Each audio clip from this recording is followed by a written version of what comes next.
Bringing back a roster virtually unchanged from the end of last season isn't intended to be a sign that the Utah Jazz have embraced the status quo.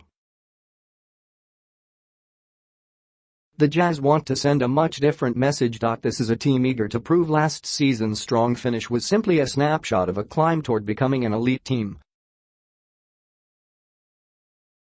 One thing is certain, Utah will not be sneaking up on anyone this time around, so an even better encore performance will be needed.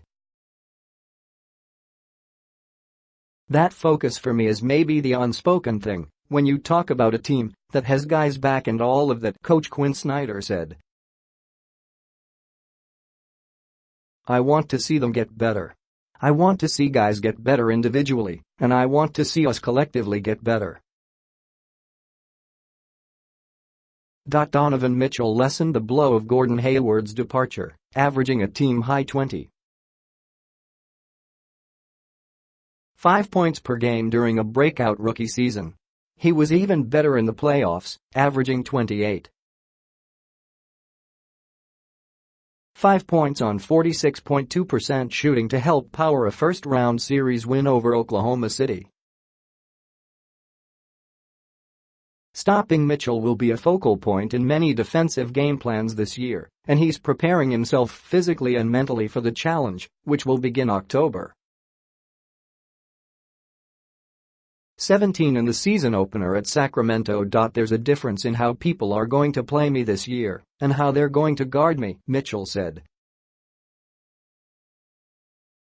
Rudy Gobert, last season's NBA Defensive Player of the Year, is eager to make himself equally forceful on offense after averaging 13.5 points on 62.2% shooting, mostly near the rim.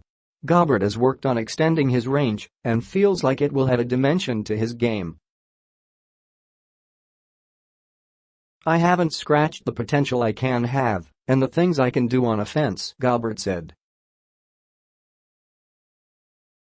I feel like this year is going to be my best year so far. Elite defense. Utah posted a 96.0 defensive rating after the break last season as the Jazz went 29-6 to close the regular season.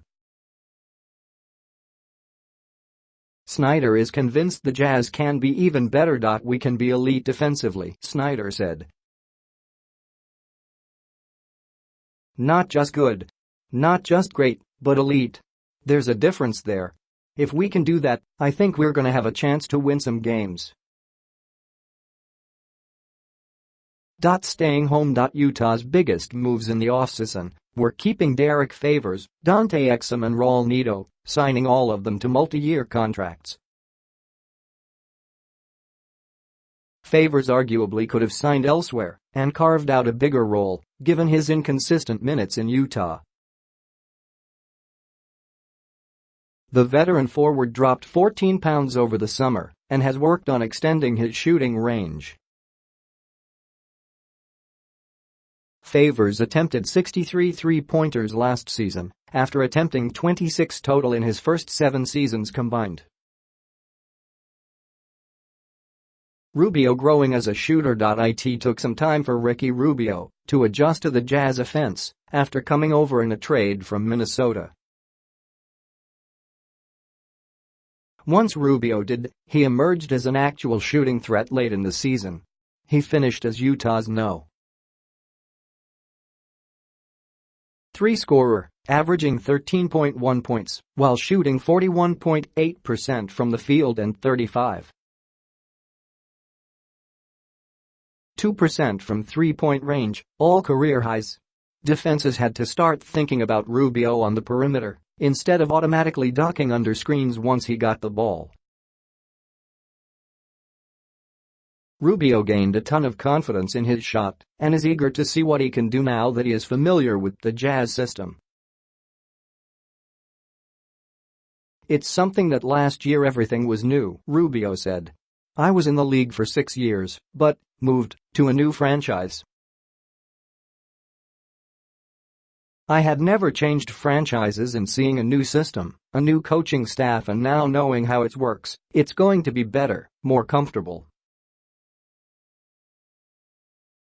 I hope the results are even better than last year. 3 and D Club. Utah has its share of dangerous shooters and in-your-face defenders, led by Joe Ingles and Jay Crowder, whose shooting touch dipped last season. Crowder also dropped 14 pounds over the summer, like Favors, and should be quicker.